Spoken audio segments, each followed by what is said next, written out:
Can understand. ரொம்ப பெரிய எஃபோர்ட்ல இந்த படத்தை உருவாக்கி இருக்காங்க. அவங்க கொஞ்சம் டைம் கேட்குறாங்க பேசுறதுக்கு. தொடர்ந்து அவங்க பேச இருக்காங்க.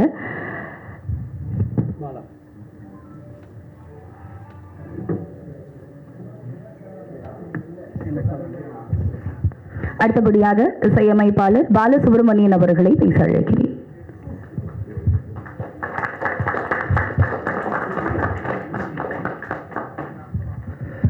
ஸோ எல்லாருக்கும் வணக்கம். மிக்க நன்றி. இங்கே எல்லாரும் சப்போர்ட் பண்ணி வந்தது ஒரு சின்ன படத்துக்கு.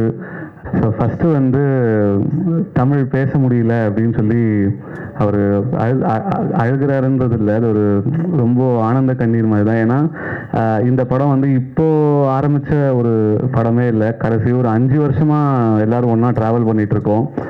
ஸோ படம் முடியுமா முடியாதா, எடுக்க முடியுமா, ஏன்னா அந்த டெரெயின்லேருந்து எல்லா ஷூட்டிங்லேருந்து சவுண்ட்ஸ்லேருந்து எல்லாமே வந்து ரொம்ப சேலஞ்சிங்கான ஒரு விஷயந்தான். ஏன்னா நீங்கள் வந்து அந்த படத்தை பற்றி இன்னும் அவர் பேசும்போது இன்னும் நிறையா கிடைக்கும். அதனால தான் அவரை ஃபஸ்ட்டு கூப்பிட்டாங்க, ஆனால் அவர் பேச மாட்டேன்ட்டு போயிட்டார்.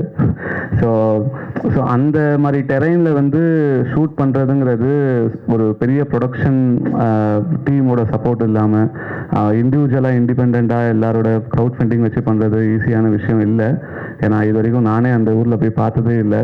ஸோ அது இவங்க அவ்வளோ நாள் 120 நாள் ஷூட் பண்ணி இப்போ படம் பார்க்கும் போது எங்கள் எல்லாருக்குமே வந்து ஒரு கண்ணில் தண்ணி தான் வருது. ஏன்னா அதுக்கு வந்து ஃபர்ஸ்ட் ஆஃப் ஆல் வந்து மொத்த டீமுக்குமே நான் தான் தேங்க்ஸ் சொல்லணும். ஏன்னா எனக்கு இந்த ஒரு ஆப்பர்ச்சுனிட்டி இந்த மியூசிக் ஸ்கோர் பண்ணுறது கிடைச்சதுக்கு. ஸோ ரொம்ப நன்றி எல்லாருக்கும். ஸோ இங்கே மியூசிக்குமே we are trying to do the best. ஒரு புதுவிதமான சவுண்டு கொடுக்கணும்னு எதிர்பார்க்குறோம். ஸோ ட்ரெய்லர்லேயும் சாங்லேயும் கண்டிப்பாக அடுத்து சந்திப்போம். ஸோ இந்த படத்தை பற்றி பெஸ்ட்டாக பேசுறதுக்கு தமிழ் நீ வந்தால் தான் கரெக்டாக இருக்கும்.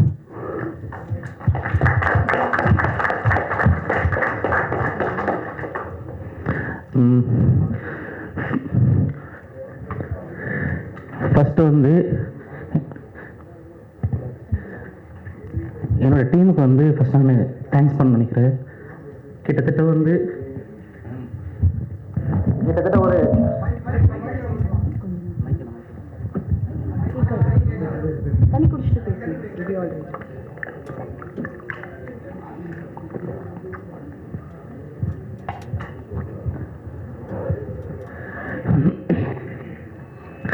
கிட்டத்தட்ட வந்து ஒரு இதோட பயணம் வந்து ஒரு 4 வருஷம். இந்த 4 வருஷத்தில் வந்து 4 பேரோட ஆரம்பித்த இந்த பயணம் இன்றைக்கி 40 பேரோட. யாருமே எந்த ப்ராஜெக்ட்டுமே இது வரைக்கும் ஒர்க் பண்ண போகல.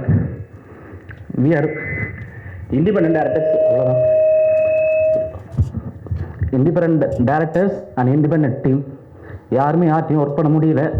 சரி நாங்கள் சேர்ந்து ஒரு படம் பண்ணலாம்,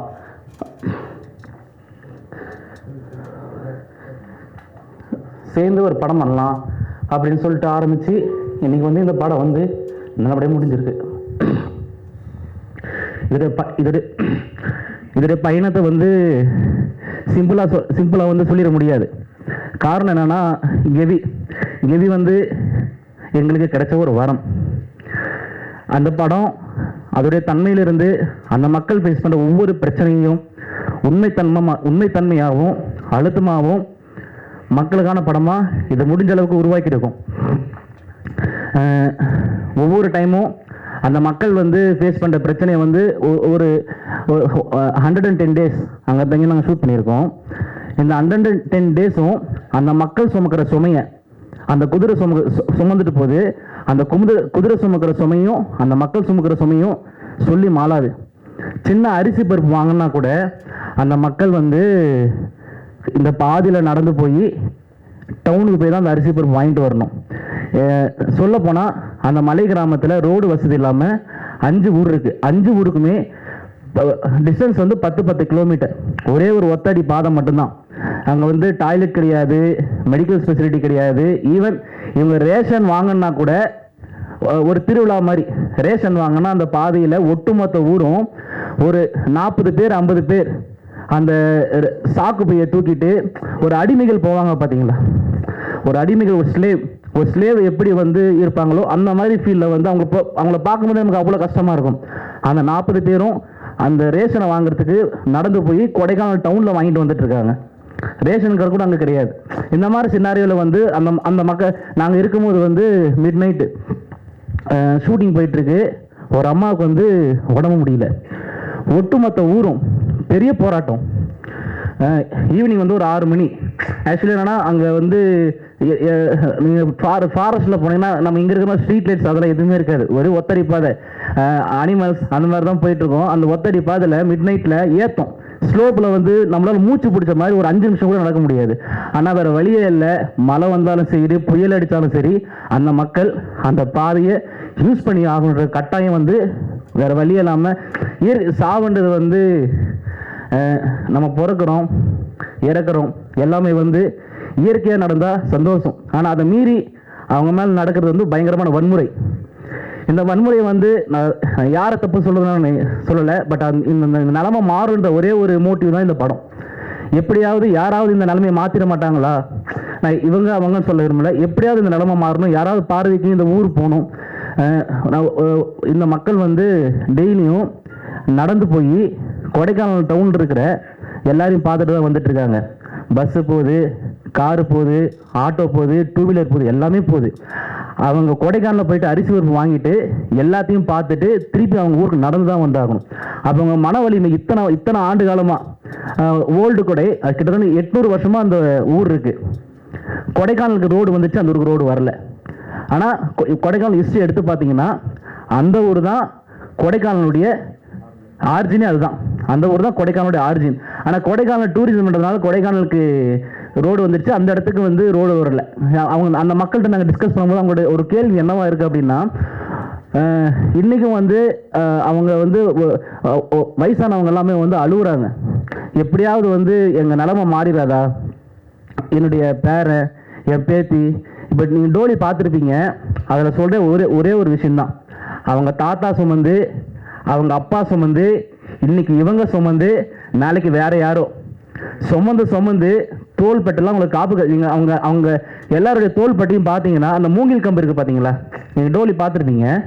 அந்த மூங்கில் கம்பு வந்து இந்த இடத்துல பார்த்தீங்கன்னா வயசானவங்க எல்லாருமே காப்பு காய்ச்சி போயிருக்கும். அவ்வளோ கொடுமையாக தான் இன்றைக்கி வந்து அவங்க இருக்கிறாங்க. அந்த அந்த அந்த அந்த தோள்பட்டையை பார்க்கும்போது அழுவாங்க. ஆக்சுவலி என்னைக்கு இது மாறும், திடீர்னு வந்து ஒரு தோட்டத்தில் இருப்பாங்க, இல்லை இது மாதிரி ஆச்சுரா சீக்கிரம் வாங்கினான்னா ஊரில் இருக்கிற எல்லாமே தனி தோட்டம், அங்கே ஃபோன் டவர் கூட கிடைக்காது. நீங்கள் ரீச் பண்ணால் கூட இப்போ சொந்தக்காரர் ஒருத்தர் தோட்டம் எப்போ இருக்குன்னா இதுதான் ஊர், தோட்டத்துக்கே அவங்க மலைக்குள்ளே இருந்து 2 கிலோமீட்டர் 3 கிலோமீட்டர் தள்ளி போனோம் அவங்க. இன்கேஸ் அப்போ தோட்டத்தில் இருக்கிறவங்க ஏதாவது ஆச்சு அப்படின்னா அந்த இன்ஃபர்மேஷன் ஊரில் இருக்கிற ஒவ்வொரு தோட்டத்திலும் போயிட்டு நடந்து போயோ ஓடி போயோ சொல்லி எல்லாரும் வந்து அசம்பிள் ஆகி, மூங்கில் வந்து ஊரில் கிடையாது, மூங்கில் வெட்டத்துக்கு 3 கிலோமீட்டர் போகணும். அந்த அவங்கள சுமந்துருப்புற அந்த மூங்கில வெட்டுறதுக்கு காட்டுக்குள்ள வந்து 3 கிலோமீட்டர் போயிட்டு அந்த மூங்கில வெட்டிட்டு வர ரெடிமேடாக வச்சுக்க முடியாது. இங்கே மூங்கில் காஞ்சி போயிடும், நிறைய விஷயங்கள் இருக்கு. எப்பயுமே மூங்கிலுடைய ப்ராசஸ் என்ன அப்படின்னா, ஒரு மூங்கில கட்டுறாங்க அப்படின்னா பச்சை மூங்கில் 9 கன்று வச்சு வெட்டுவாங்க. ஏன் அந்த 9 கன்று அப்படின்னா, நம்மளுடைய 5 feet 6 feet நம்முடைய ஹியூமனுடைய பாடி 5 feet 6 feet அந்த மாதிரி இருந்துச்சு அப்படின்னா அந்த லென்த்துக்கு அவங்கள கட்டிட்டு லாஸ்ட் 2 கண்ணும் கடைசி 2 கண்ணும் வந்து ஆளுங்க சுமந்துப்பாங்க. ஒட்டுமொத்த ஊர் அவங்கள தூக்கிட்டு போகும். ஊர் கூடி தேர் இழுப்பாங்க சொல்லுவாங்க பார்த்தீங்களா. ஆனால் இந்த குடும்பம் வந்து இந்த மாதிரி ஒரு சினாரியில் வந்து வரக்கூடாது.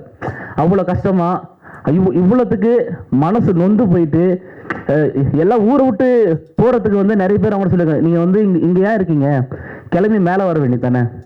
அந்த ஒரே ஒரு கேள்வி என்னதான் எனக்கு ஒரே ஒரு இது என்னன்னா, எதுக்கு அவங்க வரணும்? இப்போது அவங்க ஊருக்கு வந்து ஒரு கேஸ் சிலிண்டர் போகுது. என் கேள்வி அதுதான். அவங்க ஊருக்கு வந்து ஒரு கேஸ் சிலிண்டர் போகுது. ஒரு கேஸ் பில்லை வச்சு என்னால் வந்து ஒரு அட்ரஸ் ப்ரூஃப் வாங்க முடியும், என்னால் வந்து பேங்க்கில் வந்து ஈஸியாக என்னால் பேங்க் அக்கௌண்ட் ஓப்பன் பண்ண முடியும். அவங்களுக்கு தேவையான எல்லாமே வந்து அவங்கள தேடி போகுதுன்னு சொல்ல வரல. ஒரு கேஸ் போகுது அவங்க ஊருக்கு. அந்த இன்னொரு விஷயம் என்னன்னா, அந்த கேஸ் ஒரு வீட்டுக்கு எடுக்கணும்னா அந்த இப்போ இந்தியன் கேஸோ இருக்கிற மற்ற கேஸ் கம்பெனி எதுவாக இருந்தாலுமே ஃபஸ்ட்டு போய் வெரிஃபை பண்ணுவாங்க. எப்பயுமே நீங்கள் கேஸ் எடுத்தீங்கன்னா உங்கள் வீட்டில் வெரிஃபை பண்ணுவாங்க. அந்த மாதிரி ஒரு 2 பேர் கேஸ்லேருந்து அந்த பாதியில் நடந்து போய் வேர்த்து விறுவிறுத்து உப்பு பூத்து அந்த ஆள் வரும்போது கேட்குறான். ஒரு நாள் நாங்கள் வந்து ஷூட்டிங் முடிச்சு ஏறி வரோம், இந்தியன் கேஸ்லேருந்து ஒரு 2 பேர் நடந்து வந்துட்டு இருக்காங்க. எங்கெங்கே போயிட்டு வரோன்னு கேட்டால், நாங்கள் அப்போ தான் ஷூட்டிங் முடிச்சுட்டு நாங்கள் மேலே போய் ரிட்டன் கீழே இறங்கிட்டு இருக்கோம், நம்ம வெள்ளைக்கு போயிட்டு வந்துட்டுருக்கோம் அப்படின்னு சொல்லும் போது உப்பு பூத்து எப்படி இவங்களாம் இங்கே இருக்காங்க. மனநலம் ஒரு பேசிக்காக இருக்கிற மக்களுடைய மனநலம் என்னவா இருக்கும்னா, ஒரு நாள் நடந்ததுக்கான அவங்களுடைய மன வலிமை, ஒரு நாள் நடந்ததுக்கு அவங்க சொல்கிற ஒரு ஸ்டேட்மெண்ட் எப்படிங்க இந்த மக்கள் வந்து இங்கே இருக்காங்கன்னு கேட்குற அப்போது ஒவ்வொரு நாள் இதுதான் அவங்க வாழ்க்கைன்னு இருக்குல்ல. இது வந்து எப்போ மாறும், எப்படி மாறுன்ற கேள்வியோட தான் இன்றைக்கி இருக்காங்க. இந்த படம் வந்து எனக்கு அதோடைய பாதையை, இந்த படம் வந்து எல்லா வழியும் மறைச்சி அவங்களுக்கு ஒரு பாதையை உருவாக்கி கொடுத்துச்சு அப்படின்னா அது மட்டுமே எங்கள் மொத்த டீமுக்கும் போதும். தேங்க்யூ, நன்றி. முகப்படுத்தணும் அப்படின்னு ஆசைப்படுறோம். அதற்காக சிறப்பு விருந்தினர் இயக்குனரும் நடிகருமான திரு அமீர் அவர்களை அன்போடு அழைக்கிறேன்.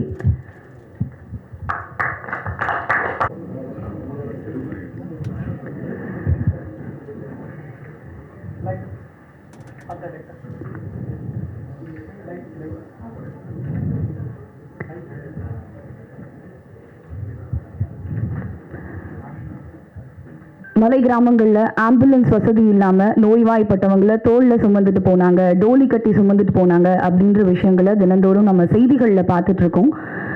அந்த ஒரு விஷயத்த, உண்மையான சம்பவத்தை அடிப்படையாக வச்சு இந்த கெவி படத்தை உருவாக்கியிருக்காங்க.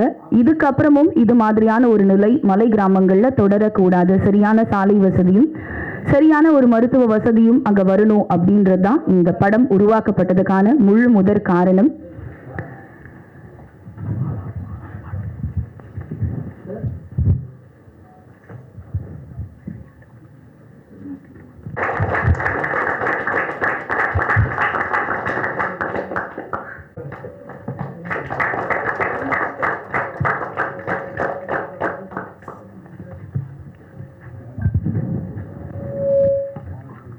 ரைட்டர் கிருபாகரன் இசையா அவர்களை பேச அழைக்கிறேன்.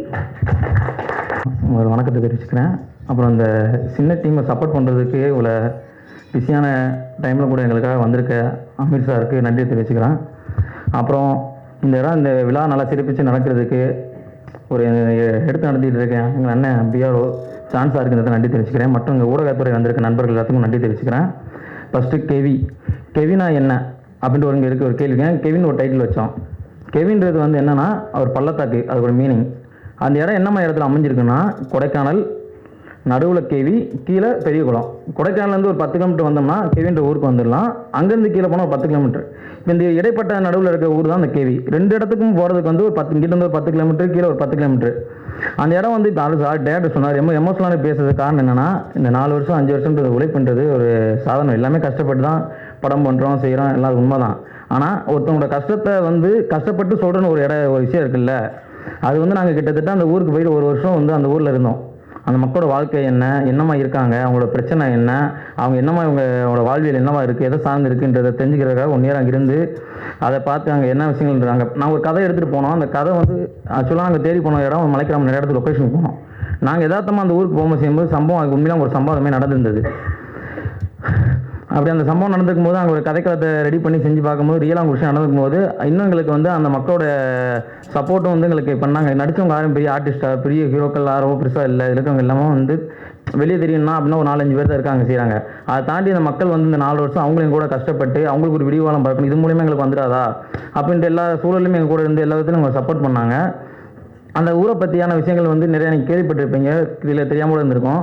அந்த ஊரை பற்றி தெரியும்னா அந்த ஊர் மக்களுக்கு வந்து அது ஒரு கஷ்டமான ஒரு இடம், அந்த மக்களோட வாழ்க்கைக்கான ஒரு இந்த மாதிரி ஒரு இடம். ஆனால் வெளியேருந்து போகிறவங்களுக்கு அது என்ன மாதிரி இருக்கும், ஒரு கொண்டாட்டம் நிறைஞ்ச ஒரு இடமா இருக்கும். ஒரு ட்ரக்கிங் வரவங்களுக்கோ இல்லை அங்கே சுற்றி பார்க்க வரவங்களுக்கோ அது அப்படி ஒரு ஊருக்கு ஒரு இயற்கை இது அழகு அப்படின்ட்டு இருக்கும். ஆனால் அங்கே இருக்க மக்களோட வாழ்க்கையை இருண்டு போன வாழ்க்கையில் தான் அந்த இடம் அந்த அமைஞ்சிருக்குன்றது வந்து வெளியே வரவங்களுக்கு தெரியாது. நாங்களும் ஃபஸ்ட் டைம் போகும்போது அப்படி தான் இருந்துச்சு, அழகான ஒரு இடமா இருக்குது செய்து. அங்கே உள்ள இறங்கி நாங்கள் போகும்போது அந்த கதைக்கலாம் அங்கே ஊர் மக்களோட பிரச்சனை எல்லாம் தெரியும் போது அது இன்னும் வந்து எங்களுக்குள்ள பெயின்ஃபுல்லாக ஒரு விஷயம் அமையறதுக்கு ஒரு காரணமாக இருந்தது. அப்புறம் இந்த படத்தில் முக்கியமான ஒரு விஷயம் சொல்லணும்னா, எங்கள் படத்தில் ராசி சார் சொல்ல வேண்டியிருக்கு. அவர் தான் மேற்கு தொடர்ச்சி மலை தேன் படத்தோட ரைட்டர். அவர் தான் இந்த கதையில் எங்கள் கூட 3 வருஷம் எங்கள் கூட ட்ராவல் பண்ணி செஞ்சு எல்லாம் இருந்தார். இப்போ போன வருஷம் வந்து காலமாயிட்டார்.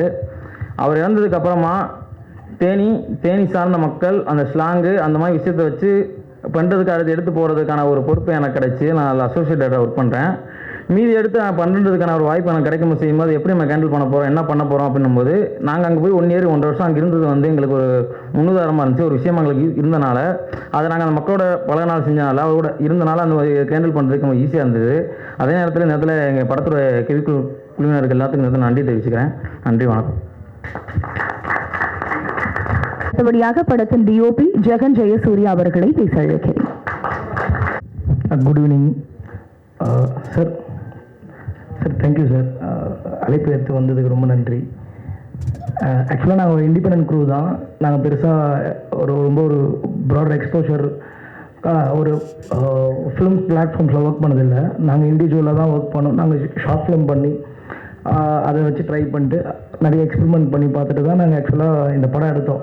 ஆக்சுவலாக இப்போது இந்த படத்தை பற்றி நிறைய பேச முடியாது, அது ரிலீஸ்க்கு அப்புறம் நம்ம பேசலாம். பட் சப்போர்ட் பண்ண வந்த அமீர் சாருக்கு ரொம்ப நன்றி, நிக்கில் முருகன் சாருக்கு ரொம்ப நன்றி, நம்ம பிஆர் அவருக்கு ரொம்ப நன்றி. அண்ட் இந்த படத்தோட இன்வெஸ்டர்ஸ் சிற்பி அண்ணா, கண்ணன் சார், வருண் அண்ணா அவர் இங்கே இல்லை, அப்புறம் பெருமாள்னு ஒரு சார் ஒருத்தர் அவர் சேலமில் இருக்கார். மிகப்பெரிய எக்கனாமிக் பேக்ரவுண்டில் இல்லாமல் ஒரு இடத்துல இருந்து வந்து ஒரு பெரிய ட்ரஸ்ட்டை ஹோல்ட் பண்ணி தான் நம்ம இந்த ஸ்பேஸ் கிடச்சிருக்கு. அதை கரெக்டாக யூட்டிலைஸ் பண்ணோம், அதை கரெக்டாக எடுத்துகிட்டு போகணும் அப்படின்றது தான் ஒரு தாட். இதால் நம்ம படம் பண்ணுறோம், ஃபில்ம் மேக்கிங் தான் ஒரு பேஷன். பட் அந்த படம் வந்து ஒரு சோஷியல் ஈக்குவல் பேலன்ஸ் இருந்தால் தான் வந்து பேஷனுக்கும் சொசைட்டிக்கும் ஒரு ப்ராப்பராக இருக்கணுன்ற ஒரு ரெஸ்பான்சிபிலிட்டி. அது வந்து லேர்ன் பண்ண இடம் நம்ம அமீர் சார் அவர்கிட்ட. அது எனக்கு இந்த பருத்திவீரன் படம் ரொம்ப பிடிக்கும் சார். ஆக்சுவலாக நாங்கள் ராசி சார் இறந்துட்டார். திடீர்னு நான் இந்த படத்துக்கு ரெஃபரன்ஸே வந்து நான் மெட்ராஸில் தான் பிறந்து வளர்ந்து எல்லாமே, எனக்கு அந்த ஸ்லாங் தெரியாது. அதிகமாக நாங்கள் இந்த படத்தை வந்து எங்கள் படத்தோட ரெஃபரன்ஸ் எந்த சீனுக்கான ரெஃபரன்ஸாக இருக்கட்டும், இது ஆக்சுவலாக ஒரு கோயின்சிடன்ஸ் தான் சார். நாங்கள் எக்ஸ்பெக்ட் பண்ணல, பட் இது நீங்கள் வந்ததுக்காக சொல்லலை, இதை நாங்கள் எல்லாத்துலேயும் சொல்லிட்டு தான் இருப்போம்.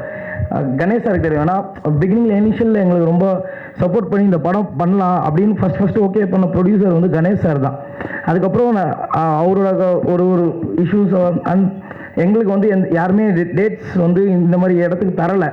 ஸோ அப்புறம் நம்ம வந்து எதுக்கு நம்ம வந்து ஒரு ட்ரபிள் ஆகணும், சரி ஓகே நம்மளோட டூ ஆர் டைன்ற அட்டம்ப்டில் வந்து தனியாக பண்ணலான்னா நாங்கள் டீமாக வந்து பண்ணோம். So thank you sir. கணேஷ் சாருக்கும் ரொம்ப தேங்க்ஸ், அப்புறம் சார்லாஸ்னாக்கு தேங்க்ஸ், ஜீவாக்காவுக்கு தேங்க்ஸ். அப்புறம் இந்த படம் நாங்கள் பண்ணதுக்கு வந்து ஒரு 2 பெரிய உமனோட ஒரு சப்போர்ட் இருந்ததுனால தான் எங்களால் இந்த படம் நாங்கள் நினச்ச மாதிரி அச்சீவ் பண்ண முடிஞ்சது. அவங்களோட டேட்ஸ் அண்ட் அவங்க கொஞ்சம் பிஸியாக இருக்கிறதுனால வர முடியல. பட் இவந்தோ அவங்களுக்கு வந்து ஷீலா ராஜ்குமார், அவங்களோட ஜாக்லின், அவங்களுக்கு வந்து ரொம்ப தேங்க்ஃபுல்லாக இருப்போம் ஒரு டீமாக. ஆக்சுவலாக அவங்க வந்து இந்த குளிரில் நாங்கள் வந்து ஃபுல்லாக ஸ்வெட்டர்லாம் போட்டுன்னு பண்ணிட்டோம். பட் அந்த தண்ணியில் கடும் குளிர்லையும் அந்த டோலியோட அந்த ஒரு நீங்கள் பார்த்துருப்பீங்க அந்த சின்ன மினியேச்சர், அதுக்குள்ளே தான் அவங்க ஃபுல்லாக ஒரு 20 days அந்த டோலி 15 to 20 days அந்த டோலி அது ரிக்குள்ள அதில் ரிக்கிங் இருக்கும், கேமரா அதுக்குள்ளே ஃபிக்ஸ் பண்ணியிருக்கோம். அந்த ஸ்ட்ரகிள் அவங்க அனுபவிச்சு பண்ணாங்க. பட் அவங்க இங்கே வர முடியல. இவங்க தேங்க்ஸ் ஃபார் டீம் எல்லாருக்கும் தேங்க்யூ. கிரவுட் ஃபண்டிங் இன்வெஸ்ட்மெண்ட் மூலமா தயாரிக்கிறதுக்கு உறுதுணையா இருந்த தயாரிப்பாளர்கள் ஜெகசிற்பியன், மணிகண்ணன் 2 பேருமே இங்க வந்திருக்காங்க. அவங்க ஸ்டேஜ்ல பேசுறதுக்கு வேணாம் அப்படின்னு சொல்லிட்டாங்க. உங்களுக்கு இந்த தருணத்துல மீண்டும் ஒரு முறை நன்றியை தெரிவிச்சுக்கிறோம். அடுத்தபடியாக நடிகை ஜீவா அவர்களை பேச அழைக்கிறேன்.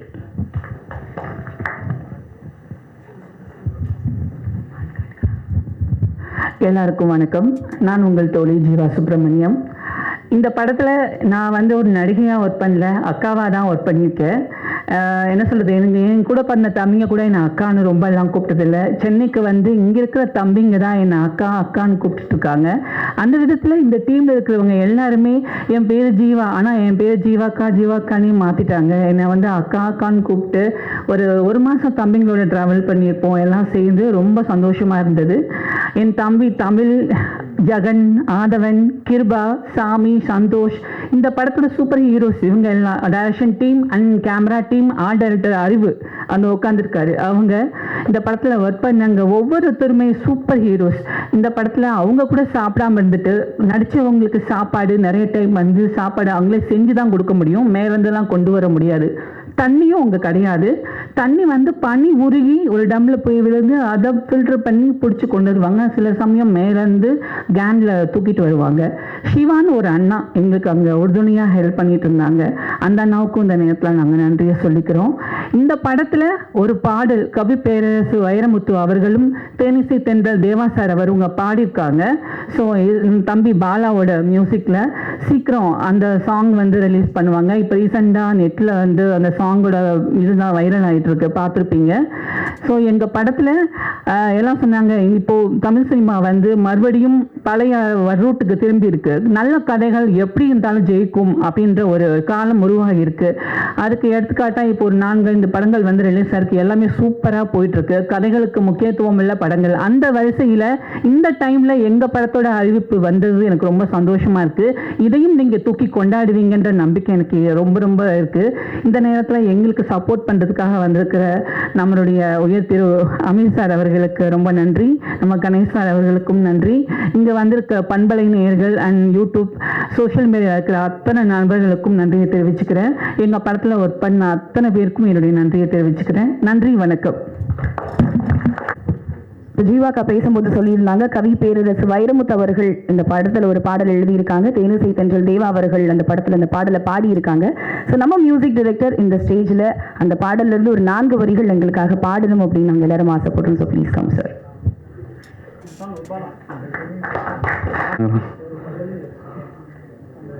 இல்லை, ஸோ இது வந்து ஒரு மலையும் மலை சார்ந்த இடமுங்கிற மாதிரி ஒரு பாடல் தான்.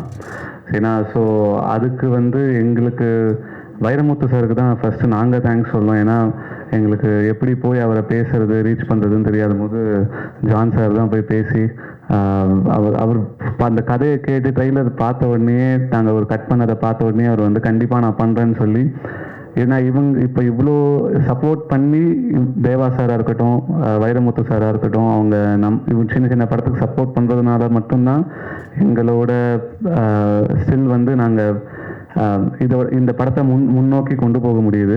ஸோ இதை மாதிரி இன்னும் நிறைய பேர் சப்போர்ட் பண்ணியிருக்காங்க. 2வது பாட்டு யுகபாரதி சார் எழுதியிருக்காரு.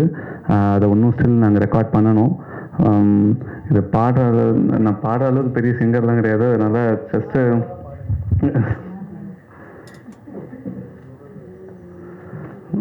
ஓகே.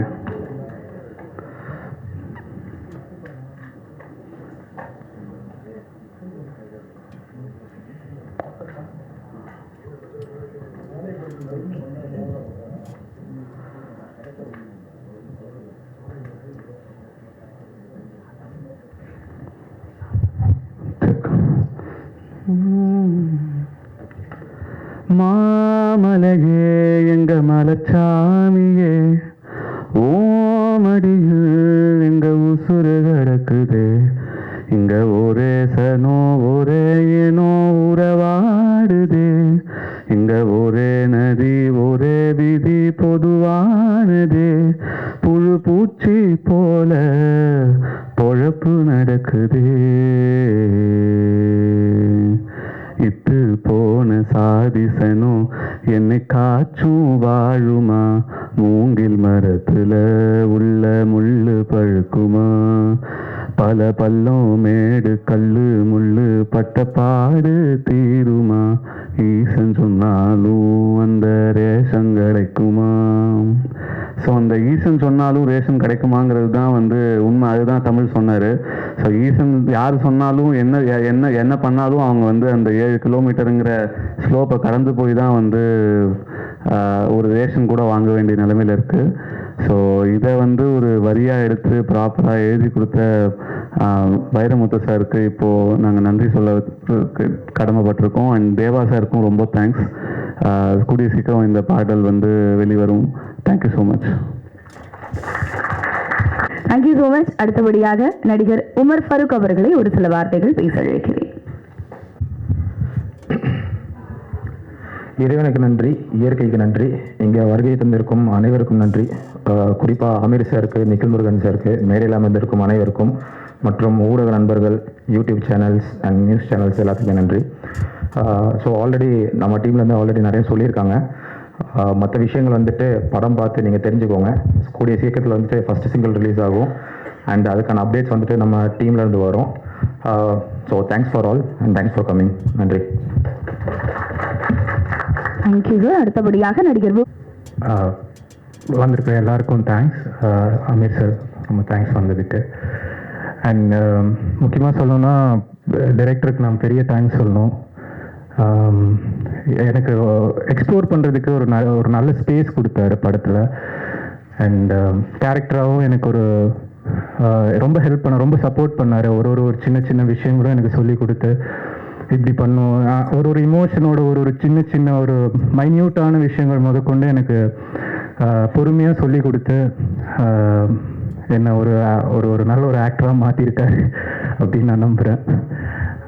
ஜெகன் டிஓபி அண்ட் முக்கியமாக சொல்லணும்னா ஒரு தூண் மாதிரி அண்ட் ஒரு நல்ல ஃப்ரெண்ட். அது ஜெகனுக்கு நான் பெரிய தேங்க்ஸ் சொல்லணும். And PRO sir, John sir இது இது ஆர்கனைஸ் பண்ணதுக்கு. அண்ட் ஆதவன் ப்ரோ, அவர் படத்தோட ஹீரோ. அண்ட் அவர் ரொம்ப கஷ்டப்பட்டார். இந்த படத்தோட ஷூட் பார்த்தீங்கன்னா ஒரு -4 டிகிரி 2 டிகிரி செல்சியஸ்லாம் அந்த பச்சை தண்ணியில் விழுந்து எழுந்திரிச்சு ரொம்ப ஹார்ட் ஒர்க் பண்ணியிருப்பார். நீங்கள் படம் பார்க்கும்போது தெரியும். அண்ட் கோ ஆர்டிஸ்ட் ஜீவாக்கா, சார்லஸ்னா அண்ட் ஷீலா அவங்களும், ஜாக்லின் அவங்க வரல. ஸோ அவங்களுக்கும் இந்த டைம் தேங்க்ஸ் சொல்லிக்கிறேன். தேங்க்யூ. வேறு அண்ட் க்ரூ, டெக்னீஷியன்ஸ் எல்லாருக்குமே, ஆர்ட் டிபார்ட்மெண்ட்லேருந்து வேலை செஞ்ச எல்லாருக்குமே தேங்க்ஸ் சொல்லிக்கிறேன். ஏன்னா ரொம்ப கஷ்டப்பட்டாங்க எல்லாருமே இந்த படத்தில். So thank you. அவ்வளோதான். நாயகன் ஆதவன் அவர்களை பேச அழைக்கிறேன். நீங்கள் வந்துட்டு எல்லாருக்கும் ரொம்ப தேங்க்ஸ். அமீர் சார் ரொம்ப தேங்க்ஸ். எங்கள் ஒரு சின்ன குரூ நாங்கள் ஏதோ இருக்கோம். ரொம்ப தேங்க்ஸ் நீங்கள் எங்களை நம்பி வந்ததுக்கு. அண்ட் கணேஷ் சார், சார்லஸ்னா, சிவாக்கா எல்லாருக்கும் ரொம்ப தேங்க்ஸ். அண்ட் மீடியா நண்பர்கள் எல்லாருக்கும் ரொம்ப தேங்க்ஸ். இந்த படம் பேச கொஞ்சம் தயக்கமாக இருக்குது. ஃபஸ்ட்டு என்னோடய முதல் மேடை. என்னோடய வேலை சரியாக செஞ்சுருக்கேன்னு நினைக்கிறேன். எனக்கு இந்த வாய்ப்பு கொடுத்த இயக்குனருக்கு நன்றி. என் ஃப்ரெண்டு ஜெகன் அவருக்கும் நன்றி. எங்களை ப்ரொடக்ஷனில் சப்போர்ட் பண்ண வரணும்னா சிற்பி அண்ணா, ஸோ கண்ணன் சார் எல்லாருக்கும் ரொம்ப தேங்க்ஸ். ஜான் அண்ணா ரொம்ப தேங்க்ஸ். எல்லாருக்கும் ரொம்ப நன்றி. ரியாலிஸ்டிக்கான ஆக்டிங் மூலமா தமிழ் சினிமா ரசிகர்களை திரும்பி பார்க்க வச்ச யதார்த்தமான நடிகர் சார்லஸ் வினோத் அவர்களை அன்போடு பேச அழைக்கிறேன்.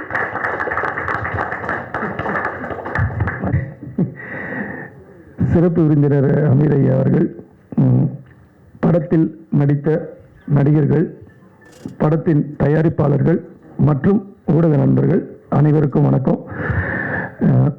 கெவினோன்னு எனக்கு ஞாபகம் வருது பிரமிப்பு மட்டும்தான். பிரமிப்புனா இவர்களுடைய உழைப்பு, அதாவது இந்த டீமினுடைய உழைப்பு தான் எனக்கு வந்து மிகப்பெரிய பிரமிப்பை உண்டாக்குச்சு. ஏன்னா அவங்க அதன் மேலே கொண்ட நம்பிக்கை தான் எனக்கு வந்து இப்போ வரைக்கும் எனக்கு பெரிய ஆச்சரியத்தை கொடுத்துட்டே இருக்கு. எனக்கு அந்த நம்பிக்கையில் தான் இந்த மொத்த படமும் ட்ராவல் ஆகிருக்கு. ஏன்னா அதனுடைய டெரெயின் வந்து எப்படின்னா, நான் முறை போனப்போ நான் தான் சொன்னேன், அந்த 8 கிலோமீட்டர் அந்த வட்டக்கனாலேருந்து கீழே இறங்கி போன அப்புறம் நான் சொன்னது, எத்தனை பேருக்கு ஞாபகம் இருக்குன்னு தெரியல இவங்களுக்கு, இந்த ஹாஸ்பிட்டல்ஸ்லாம் இப்போ இந்த ஹெல்த் செக்அப் பண்ணுறாங்கல்ல, body full checkup, MRI, CT scan, அதெல்லாம் எதுவுமே தேவையில்லை. நீங்கள் அந்த 8 கிலோமீட்டர் நடந்து போனீங்கன்னா உங்கள் பாடி என்ன கண்டிஷனில் இருக்குன்றது நீங்கள் உணரலாம். ஏன்னா அவ்வளோ கஷ்டமான டெரெயின். ஏன்னா இவனுங்கெல்லாம் சாதாரணமாக ஒரு வாட்டியும், ஏன்னா அந்த ஊருக்கு ஒன்று தான், இவங்க ஒன்று தான் பண்ணல இந்த டீமு. அந்த ஊரில் ரேஷன் கார்டும் ஆதார் கார்டு மட்டும்தான் எடுக்கலன்னு நினைக்கிறேன். மற்றபடி அங்கேயே தான் மொத்தமாக செட்டில்டு இவனுங்க எல்லாருமே. அதுதான் எனக்கு மிகப்பெரிய ஒரு, ஏன்னா நான் முதல் டைம் போனப்போ நான் டென்ட்டில் தான் தங்கணும் வெளியில். அதான் டென்ட்னா கேம்பிங் டென்ட். அது வந்து எனக்கு எத்தனை சினிமா குரூ அப்படி நடக்குதுன்னு தெரியல. ஏன்னா எப்படினாலும் அதில் நடித்த கதாநாயகனாக இருக்கட்டும் இல்லை கதாநாயகி எல்லாருமே வந்து அந்த கேம்பிங் டென்ட்டில் தான் தங்கினாங்க. அதாவது கெவி அந்த ஊர் கேம்பிங் டென்ட்டில். ஸோ இதன் உழைப்பு, இந்த உழைப்புக்கு கண்டிப்பாக ஒரு அங்கீகாரம் கிடைக்கும்னு நினைக்கிறேன். அதற்கு இங்கு வந்த அனைவருக்கும், அதாவது நம்ம அமீர் ஐயா இதை நம்பி வந்திருக்காரு. இந்த மாதிரி ஒரு இதில் சின்ன டீம் பெரிய டீம் எல்லாம் எனக்கு அதில் நம்பிக்கை இல்லை. எனக்கு இது ஒரு டீமு. இந்த டீம் வந்து ஒன்று பண்ணியிருக்கு. ஒரு பெரும் உழைப்பை நம்பி மட்டும்தான் இது பண்ணியிருக்காங்க.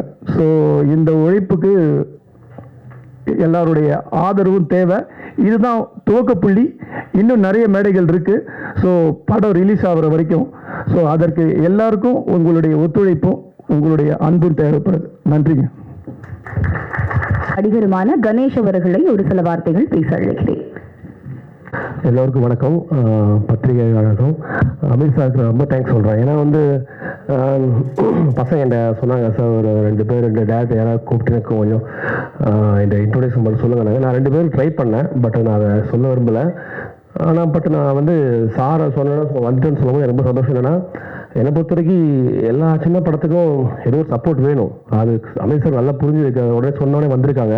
அது ரொம்ப தேங்க்ஸ் சொல்கிறேன். பத்திரிக்கையாளர்கள் ஒன்றே நான் சொல்கிறேங்க, உண்மையாகவே இந்த படம் வந்து நான் ஆரம்பத்தில் நான் எதுவும் பேசக்கூட நினச்சேன். ஜெகன் சொல்லிட்டாப்ல இந்த உண்மையை. ஆக்சுவலாக இந்த படம் வந்து இனிஷியலாக நான் ஸ்டார்ட் பண்ணுறதுக்கு வந்து என்கிட்ட சொன்னாங்க, கதையாக சொன்னாங்க பசங்க. நான் அப்போ கேட்டேன், உங்களுக்கு என்னப்பா எக்ஸ்பீரியன்ஸ் இருக்குன்னு கேட்டேன். இல்லை சார் நான் யார்ட்டும் ஒர்க் பண்ணல சார். நாங்கள் சரி ஓகே யார்ட்டும் ஒர்க் பண்ணல, ஷார்ட் ஃபிலிம் எதாவது பண்ணிருக்கீங்கன்னு கேட்டேன். இல்லை சார் அதுவும் பண்ணதில்லைன்றாங்க. அப்போ எப்படி படம் பண்ணுவீங்கப்பா அப்படின்னு கேட்டேன். இல்லை சார் பண்ணுவோம் நாங்கள். என்ன சொன்னாங்க, பணம் போடுறோம் நாங்கள். எப்படி நீங்கள் எப்படி பணம் போடுவீங்கன்னு தெரியும், நாங்கள் பணம் போட்டு படம் சரியாக வரலனா அப்படின்னு கேட்டேன். இல்லை சார் நாங்கள் வேணா ஒன்று பண்ணி உங்களுக்கு காட்டுறோம். நாங்கள் என்ன பண்ணுவீங்கன்னு கேட்டேன்.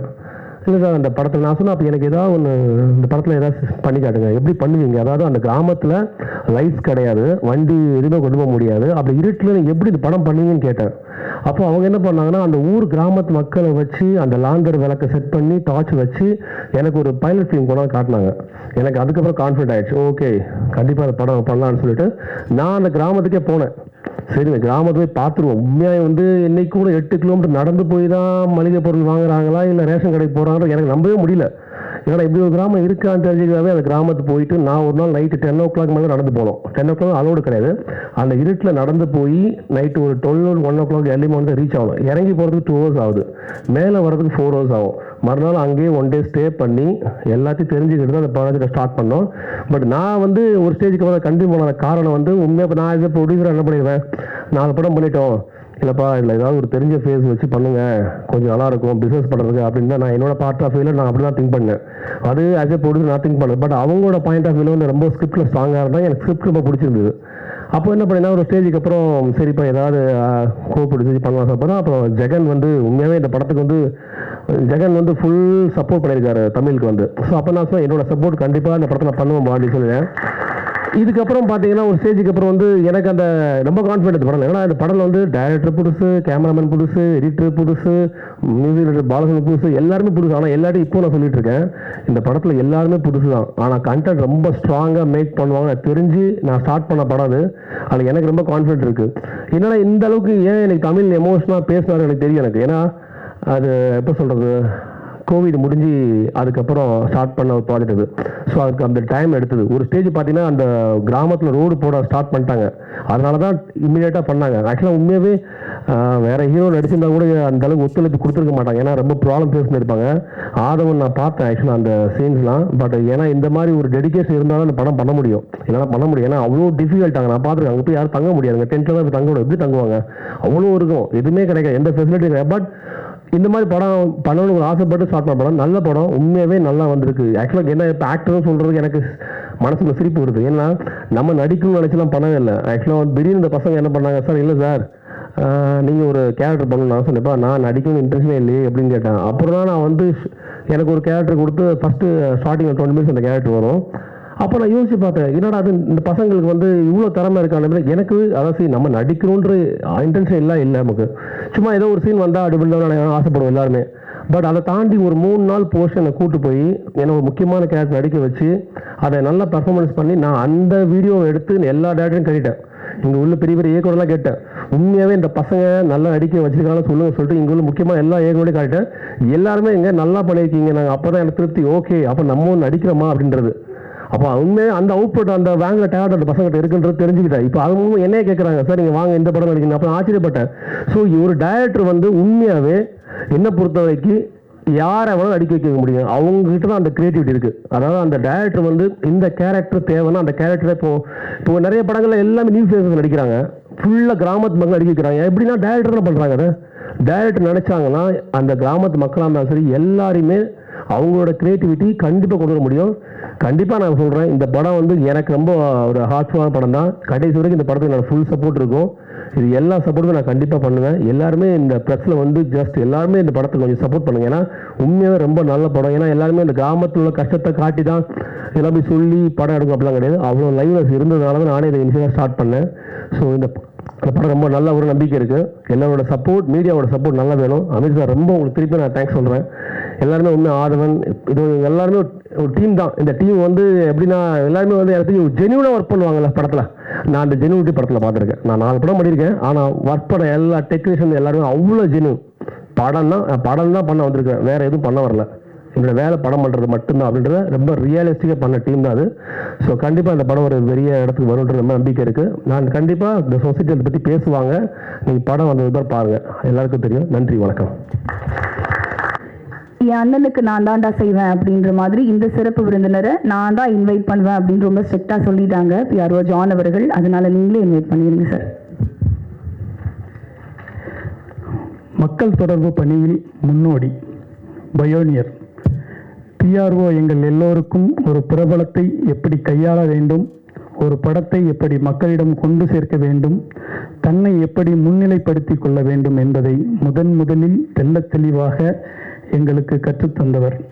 இன்றும் அவர் காட்டிய வரையறைகளுக்குள் தான் நாங்கள் பத்திரிகை தொடர்பாளராக பணியாற்றி கொண்டிருக்கிறோம்.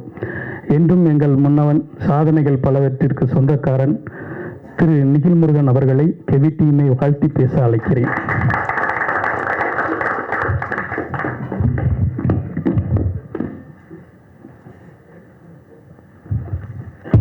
அனைவருக்கும் வணக்கம். அமீர் மாலி பெரிய ஜாம்பான்களுக்கும் இடையில் என்னையும் பேச வைத்த என் அம்மா, அப்பா, மனைவி மற்றும் கடவுளுக்கு நன்றி. புது டீம், புது விஷயங்கள் அப்படின்னு சொல்லி ஜான் வந்து சப்போர்ட் பண்ணினாரு. எங்கள் யூனியனோட செயலாளர் பல மாநாடு உள்ளிட்ட பல வெற்றி படங்களுக்கு பணியாற்றி கொண்டிருப்பவர். அவர் சொல்லும்போது அமீர் சார் வந்தால் நல்லா இருக்கும் போது, ஆமாம் நிச்சயமாக புது டீமுக்கு புது விஷயங்களுக்கு குரல் கொடுப்பவர் அமீர், அதனால அமீரை கூப்பிடுவோம் அப்படின்னாங்க. அந்த மாதிரி இந்த படக்குழுவினர் ஜான், நான் உள்ளிட்ட யாரும் அவரை ஃபோனிலோ நேரிலோ அழைக்கவில்லை. வாட்ஸ்அப்பில் ஒரு வாய்ஸ் நோட் போட்டோம், வரேன்னு உடனே மெசேஜில் அனுப்பிச்சார். ஸோ வாட்ஸ்அப்பில் குரல் கொடுத்தாரு. நல்ல படங்களுக்கு குரல் கொடுப்பவர் அமீர் என்பது இங்கே ஊர்ஜிதமாக இருக்கிறது. டிஓபி ஒரு விஷயம் சொன்னார், எங்கள் யாருக்குமே எக்ஸ்போஷர் இல்லை, அதனால் வந்து நாங்கள் கஷ்டப்பட்டு தான் வந்தோம் அப்படின்னாங்க. உங்களுக்கு எக்ஸ்போஷர் இல்லாமல் இருக்கலாம், ஆனால் நீங்கள் படத்தை விஷுவல் பார்க்கும்போது உங்களோட வச்ச ஷார்ட்டோட ஃப்ரேம் நல்ல எக்ஸ்போஷர் நல்லா இருந்ததுனால தான் அது ரொம்ப பிரமிப்பாக இருந்தது. அப்போ இசையமைப்பாளர் சொன்னாரு, ஈசன் சொன்னாலும் ரேஷன் கிடைக்கல அப்படின்னாரு. நீங்க சொன்ன நேரம் இன்னைக்கு கிருஷ்ண ஜெயந்தி, ஒருவேளை கிருஷ்ணர் ரேஷன் கிடைக்க வைப்பாருன்றது நம்ம பார்ப்போம் இன்னைக்கு. அப்புறம் கணேஷ் சார் சொன்னாரு, இங்க நான் ஃபர்ஸ்ட் கதை கேட்டேன், இங்க யாருக்குமே எக்ஸ்பீரியன்ஸ் இல்லை, எப்படி எடுக்கிறதுன்னு சொன்னாரு. இதுல ஒரு விஷயம் வந்து எனக்கும் அது நடந்தது. நான் வந்து சீரியல்ஸ் மட்டும் PRO பண்ணிட்டு இருக்கும் போது ஒரு பட வாய்ப்புக்காக போயிட்டு போது ஒரு பெரிய ப்ரொடியூசரை சந்திச்சு வாய்ப்பு கேட்டும்போது ஒரு 20 நிமிஷம் பேசினாரு. பேசும்போது ஃபர்ஸ்ட் 1 மினிட்லேயே அவர் எனக்கு வாய்ப்பு கொடுக்க மாட்டாருன்னு தெரிஞ்சிருச்சு. அவர் திரும்ப உங்களுக்கு எக்ஸ்பீரியன்ஸ் இல்லை, நீங்க என்ன பண்ணுவீங்க, உங்களால பெரிய ப்ராஜெக்ட் ஹேண்டில் பண்ண முடியாது, உங்களுக்கு எக்ஸ்பீரியன்ஸ் இல்லைன்னு சொன்னாரு.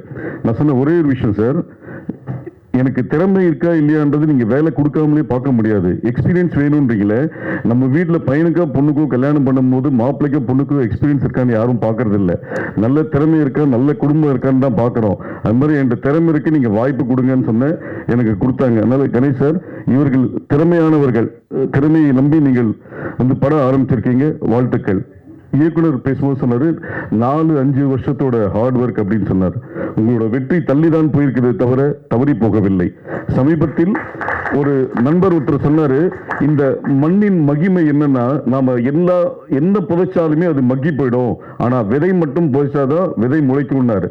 அது மாதிரி இந்த கெவி மண்ணின் மக்களின் வலியை நீங்கள் விதைத்திருக்கிறீர்கள், நிச்சயமாக அது மலரும் என்பதை நான் சொல்லுகிறேன். இந்த வழி நிச்சயமாக முளைக்கும். படம் வெளியீட்டுக்கு பிறகு பேசாத வாய்கள் பேசும், எழுதாத பேனாக்கள் எழுத வைக்கும். வாய்ப்பு கொடுத்த அனைவருக்கும் நன்றி, வணக்கம்.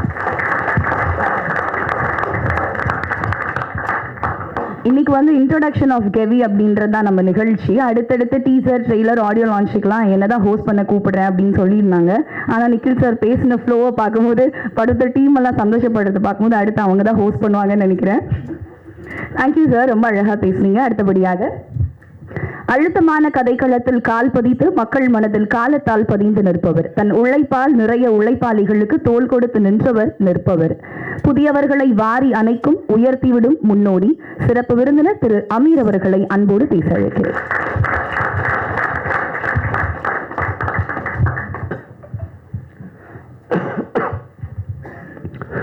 அரங்கத்தில் இருக்கும் அனைவருக்கும் இறைவன் புறத்திலிருந்து சாந்தியும் சமாதானம் உண்டாகட்டும்.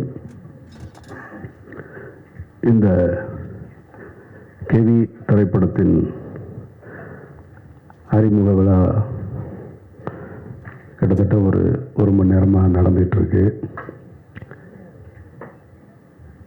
மேடையில் கிட்டத்தட்ட இசை வெளியீட்டு விழா அது என்னெல்லாம் பேசணுமோ அதையெல்லாம் இப்பொழுதே இந்த புதியவர்கள் பேசிட்டாங்க. அவங்க தங்களுடைய வழியை சொல்லுவதாக இயக்குனர் இங்கே கண்கலங்கி பேச முடியாமல் திக்கித்து நின்றார். அவங்களுக்கு தெரியாது உங்கள் எல்லாருக்குமே கண்டென்ட் தான் வேணும்னு.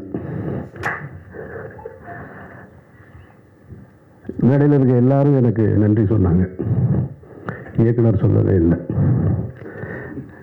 அது ஏன் சொல்லலைன்னா, நான் அவரை சுட்டி காட்டுறதுக்காக சொல்லலை. அவர் வந்து நின்று என்ன பேசுறதுன்னு தெரியாமல் இருந்தார். ஸோ அதனால் அவர் தன்னுடைய கடந்த காலத்துக்கு, அந்த திரைப்படம் எடுக்கப்பட்ட காலத்துக்கும், அந்த நிகழ்வுகள் நடைபெற்ற இடத்துக்கும் போயிட்டார். அப்புறம் முன்னாடி பேசின நிக்கில் முருகன் வந்து பேசியதை பார்க்கும் பொழுது அவர் குறிப்புகளை தான் எடுத்து பேசுகிறத பார்த்தா எனக்கு மறைந்த கலைஞர் அவர்கள் தான் ஞாபகத்துக்கு வர்றாங்க. அவர் ஒருத்தர் மட்டும்தான் எந்த விழாவாக இருந்தாலும், எந்த பேச்சாளர்கள் பேசிக்கிட்டு இருந்தாலும் பேசும்பொழுது ஒவ்வொரு பேச்சாளர்கள்ட்டிருந்து ஒரு குறிப்பு எடுத்துக்கிட்டு எல்லாருக்கும் பதில் சொல்லுவார். கலைஞருக்கு பிறகு இப்பொழுது நிக்கில் தான் நினைக்கிறேன். நான் அவ்வளோ தெளிவாக எப்படி இந்த வேலையை செஞ்சாப்புலன்னு தெரில. நோட்ஸ் எடுத்துக்கிட்டே இருந்திருக்காப்புல பொழுது. ஓகே, ரொம்ப சந்தோஷம். கேவி இது ஒரு நாயகனுடைய பெயர் கிடையாது, ஒரு ஊருடைய பெயர்.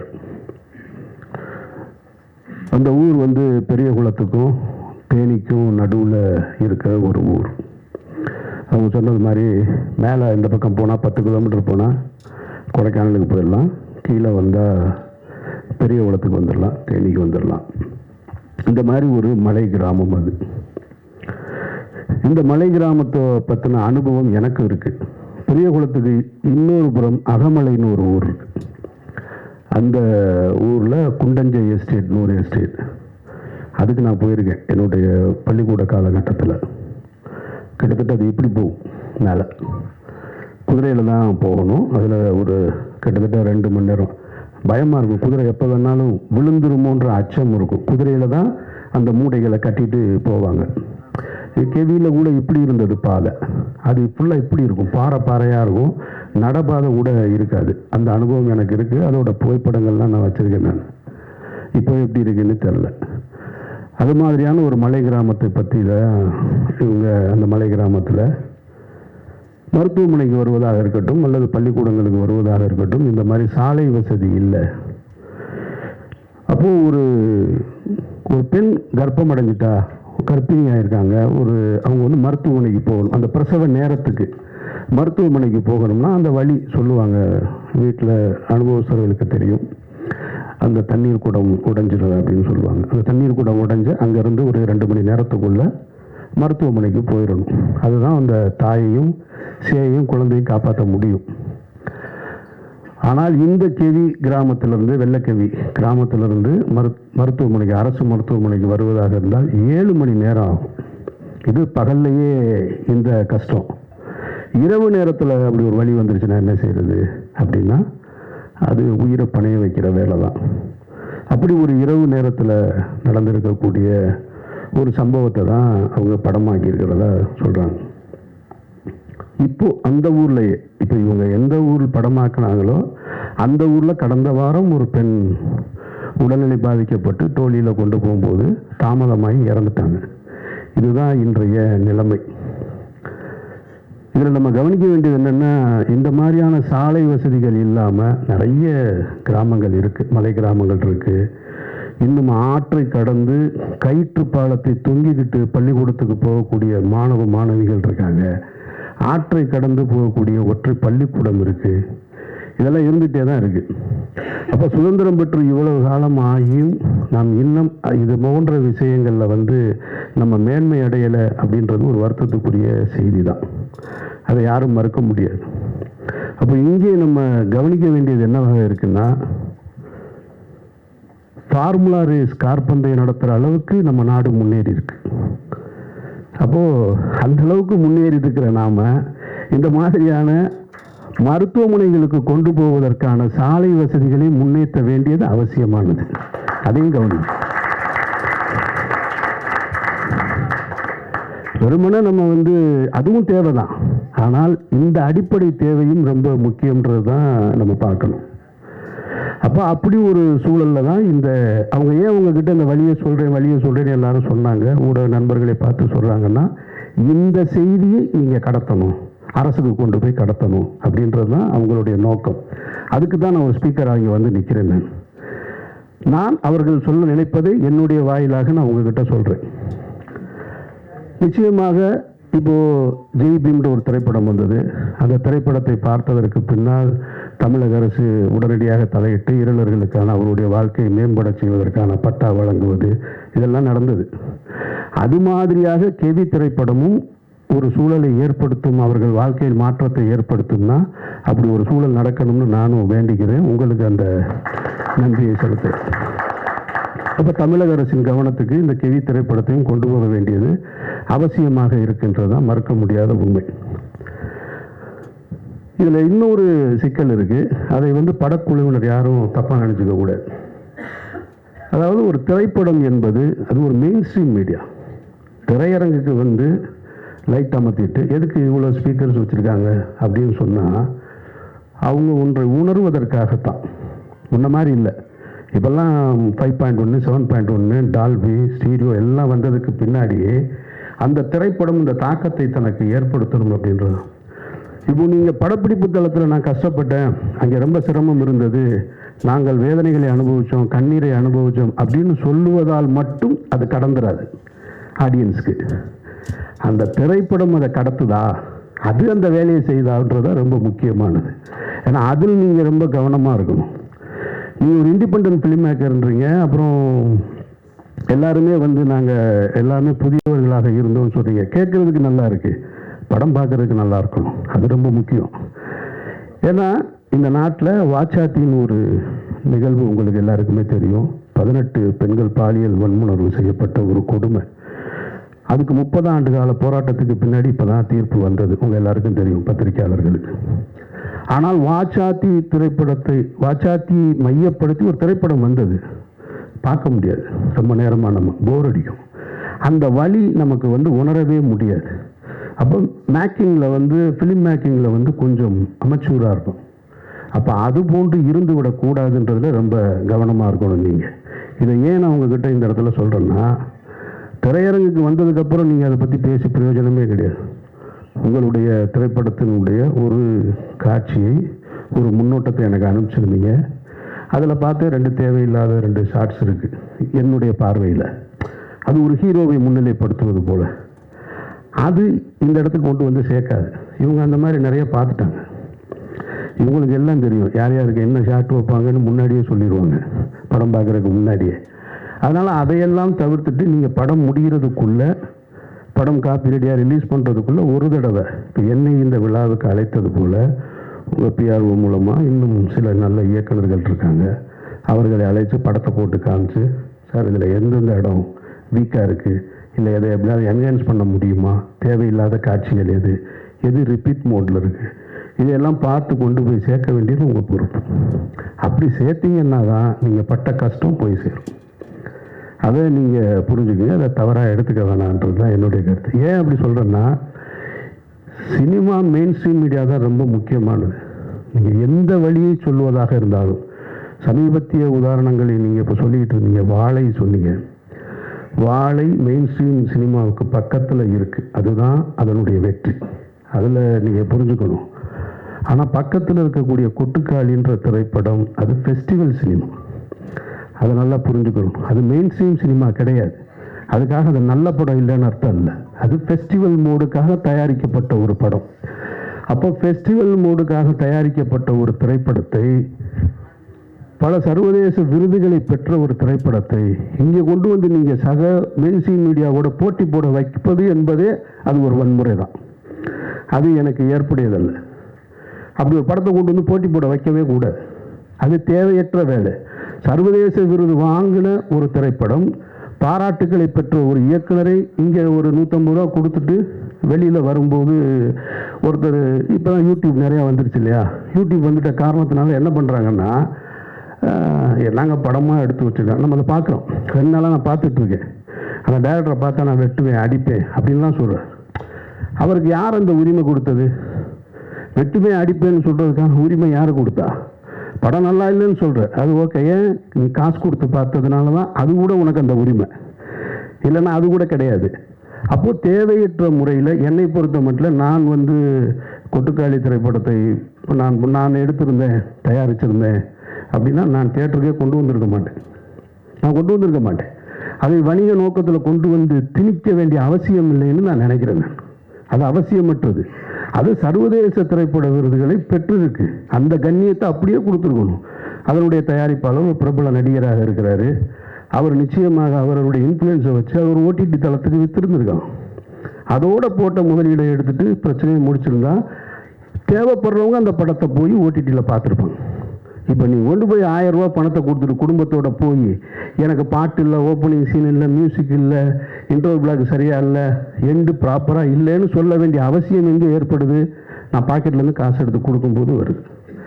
அப்போ அது தேவையற்றது. அப்போ மெயின் ஸ்ட்ரீம் சினிமாவுக்கு என்ன சொல்லணும், ஃபெஸ்டிவலுக்கு என்ன சொல்லணுன்றது நம்ம தெரிஞ்சு வச்சுக்கணும். அதை விட்டுவிட்டு நான் ஃபெஸ்டிவலுக்கு எடுத்த மூணு படத்தை எடுத்துட்டு நாளைக்கு கெவியாக கூட இருக்கலாம், இதே படத்தை கொண்டு வந்து நீங்கள் மெயின் ஸ்ட்ரீமில் கொண்டு வந்து வச்சுட்டு என்ன ஆடியன்ஸ் பார்க்க மாட்டேன்றாங்க அப்படின்னு சொல்லக்கூடாது. அது ஏற்புடையது கிடையாது. அந்த வகையில் ஏன்னா அதுதான் சமீபத்திய உதாரணமாக தான் நான் அதை வச்சு தான் இந்த கெவியை சொல்கிறேன். அந்த மாதிரி உங்களுடைய திரைப்படத்தையும் அதுபோல் மக்களுக்கு கொண்டு போய் சேர்க்கக்கூடிய திரைப்படமாக ஆக்கித்தர வேண்டிய பொறுப்பு உங்களுக்கு இருக்குது. அப்புறம் இங்கே நிறைய இருக்குது. இந்த மாதிரி சாலை வசதி இல்லாமல் இந்தியா ஏசியன் கேம்ஸ் நடத்துறது, அப்புறமா இன்னும் அடுத்து ஒலிம்பிக் கூட கேட்டிருக்காங்களாம். இவங்க ஒலிம்பிக்கு கேட்டிருக்கதா சொல்கிறாங்க. ஆனால் வெளிநாட்டு அதிபர்கள் வரும்பொழுது குடிசையை பூரா பச்சை போட்டு மறைப்பாங்க, நெட்டு போட்டு மறைச்சிக்கிட்டு இருப்பாங்க. ஆனால் இவங்க ஒலிம்பிக் ஆசியன் கேம்ஸ் நடத்துறதுக்கு கிராமங்களை உருவாக்கணும். அப்போ அதுக்கு ஒரு கிராமங்களே உருவாக்குறாங்க. ஒரு விளையாட்டுக்கு ஒரு கிராமங்களை உருவாக்குகிற ஒரு நாடு உண்மையான கிராமத்திற்கு சாலை வசதி ஏற்படுத்தி தர வேண்டும் என்பது மிக மிக அவசியமானது. அதை நம்ம கேட்க வேண்டிய பொறுப்பு நமக்கு இருக்குது. அதை இந்த திரைப்படத்தின் மூலமாக நீங்கள் கேட்டதாக நான் உணர்றேன். நான் அப்புறம் இந்த படத்தின் தயாரிப்பாளர் இங்கே ஒன்று சொல்லும்போது சொன்னார், என்னை எதுக்கு நடிகை கூப்பிட்டாங்கன்னு தெரிலன்னு. அவர் இயக்குனர் ரொம்ப புத்திசாலித்தனமான வேலையை தான் செஞ்சுருக்கார், நான் நம்புகிறேன். நான் எனக்கு தெரியும் இந்த மாதிரியான திரைப்படங்களை எடுக்கும்போது ஒரு ஆர்வத்தில் எடுத்துருவாங்க. அப்புறம் ரிலீஸ் டைமில் வரும்பொழுதே போப்பா ஒன்றும் பிஸ்னஸ் இல்லை, அது இல்லை. அப்புறம் நீங்கள் சொன்னீங்க வியாபாரத்துக்கு உண்டான முகங்கள்னு, அப்படிலாம் முகம்லாம் இல்லைங்க. எந்த முகம் நடித்தாலும் வியாபாரம் இல்லை, அது வேறு பிரச்சனை. அவர் தெளிவாக தேர்ந்தெடுத்திருக்காரு. சரி, குறைந்தபட்சம் ஒரு கதாபாத்திரமாக போட்டோம்னா தேட்டர் வரைக்கும் நம்ம கூட நிற்பார். அது ஒரு சாதுரியம் தான், அது தப்புன்னு சொல்ல முடியாது. அது ஒரு புத்தி சாதுரியம் தான். அதை சரியாக செய்யும் பொழுது அவரும் பயனடைகிறாரு, நீங்களும் பயனடைகிறீங்க. ஸோ அதனால் எல்லாமே சரியான நிகழ்வாகத்தான் நடந்திருக்கிறதா நம்ம பார்க்குறோம். மற்றபடி உங்களுடைய உழைப்பு, நீங்கள் கண்ணீர் சிந்த வேண்டிய அவசியம் இல்லைன்னு நான் நினைக்கிறேன். நான் ரொம்ப மெனக்கெட்டிருக்கீங்க, ஒரு டீம் கஷ்டப்பட்டு வேலை செஞ்சுருக்கீங்க. உங்களுடைய கஷ்டம் எல்லாமே மைக்கில் பேசுகிறதுனால எதுவும் சரியாயிடாது. நீங்கள் பட்ட கஷ்டம் இன்னொருத்தவங்களுடைய கஷ்டத்தை பொது சமூகத்துக்கு சொல்வதற்காக பட்ட கஷ்டம். ஸோ அந்த கஷ்டம் திரையரங்கில் சரியாக நான் பார்த்த ஃபஸ்ட்டு இப்போ 2 ஷாட்டு போட்டிங்க பாருங்கள், அந்த ஷாட்டு பேசுது அந்த ஊர் என்னன்னு அப்படின்றது. எனக்கு இப்போ பார்த்த உடனே என்ன தோணுது, இந்த கதையை எடுத்துகிட்டு நம்மள்கிட்ட வராமல் போயிட்டாங்களே, அவங்க எடுத்துகிட்டு வந்தால் எடுத்து கொடுத்துருப்போமே அப்படின்னு தான் தோணுது. நான் நகரத்தில் வளர்ந்தவன், நான் மதுரைன்ற நகரத்தில் வளர்ந்தவன். எனக்கு கிராமங்கள் தெரியும். ஆனால் கிராமத்தில் இருக்கக்கூடிய வழி என்னன்றது அதெல்லாம் அவ்வளவுலாம் நான் வளரலை. நான் ரொம்ப சின்ன வயசில் ரொம்ப ஜாலியாக சுற்றிக்கிட்டு இருந்த பையன். நான் காலேஜ் வர வரைக்கும் ரொம்ப ஜாலியாக இருந்தேன் நான். அதனால் நான் பார்த்த விஷயங்களே அங்கங்கே அந்த கிராமம் அது இதுன்னு எனக்கு இருக்கிற சினிமா அனுபவத்தை வைத்து, நான் பார்த்த சினிமா அனுபவத்தை வச்சு எனக்குன்னு ஒரு கதையை உருவாக்கி நான் திரைப்படம் எடுத்துகிட்ருக்கேன். இது நான் பார்க்கல. இந்த ஃபஸ்ட்டு ஷாட் பார்த்த உடனேயே ஆகா நம்ம பண்ணியிருக்கலாம் இந்த படம் அப்படின்னு தோணுச்சு. அப்போது நம்ம கடைசியாக வந்து சேர்க்கிறதை விட முதல்லையே நீங்கள் யாரையாவது சந்திச்சிருந்தா இன்னும் சரியாக கூட வந்திருக்கும்னுன்றது. எதுவாக இருந்தாலும் நீங்கள் சரியாக பண்ணியிருக்கீங்கன்னு எனக்கு நம்பிக்கை இருக்குது. அந்த ஷாட்டு பார்க்கும்போது முழு படமும் அந்த உணர்வை எனக்கு கொடுத்துருச்சுன்னா நீங்கள் வெற்றி அடைஞ்சிட்டீங்கன்னு அர்த்தம். உங்களுடைய வெற்றி என்பது அரசின் காதுகளுக்கு போய் கேட்கும். எப்படி ஜெய்பீம் திரைப்படத்தை வந்து இந்த மாநிலத்தின் முதல்வர் பார்த்தாங்களோ, அதுபோல் உங்களது இந்த திரைப்படத்தையும் படம் நல்லா இருந்துச்சுன்னா பத்திரிகையாளர்கள்ட்ட உங்கள்கிட்ட அன்பாக கேட்டுக்கிறேன், இந்த படம் என்னைக்கு ரிலீஸ் ஆகுதோ காப்பி ரெடி ஆகுதோ அதை பார்த்துட்டு உங்களுடைய விமர்சனங்களில் இந்த திரைப்படத்தை தமிழகத்தின் முதல்வர் பார்க்க வேண்டும்னு கடைசி வரியாக கோடிட்டு எழுதுங்க. இது வரைக்கும் நீங்கள் செஞ்சிருக்க மாட்டீங்க. முதல் முறையாக செஞ்சு பாருங்கள். அதற்கு தகுதியாக இந்த படம் இருக்குமானால் சொல்லுங்கள். ஒருவேளை கொஞ்சம் 1-2 சின்ன சின்ன குறைகள் இருந்தால் கூட மன்னிச்சு விட்டுருங்க. புது டீம் தானே, அதனால் மன்னிச்சு விட்டுட்டு இந்த செய்தியை கொண்டு போய் அரசின் கவனத்துக்கு சேருங்க. ஒருவேளை தமிழக முதல்வரோ இன்றைக்கு இருக்கக்கூடிய அமைச்சர்களோ இந்த படத்தை பார்த்துட்டு அந்த சாலை வசதியை ஏற்படுத்தி கொடுத்தாங்கன்னா அந்த மாற்றம் உங்களால் நிகழ்ந்தது வல்ல இறைவனால் நிகழ்ந்ததுன்னு நானும் நம்பிக்கையோடு காத்திருக்கிறேன். இந்த விழாவுக்கு அழைத்ததற்கு நீங்கள் எல்லாரும் வந்து நின்று இந்த படத்தை பற்றி மக்களிடத்தில் கொண்டு போய் சேர்க்கிறதுக்கு என்னுடைய நெஞ்சார்ந்த நன்றி.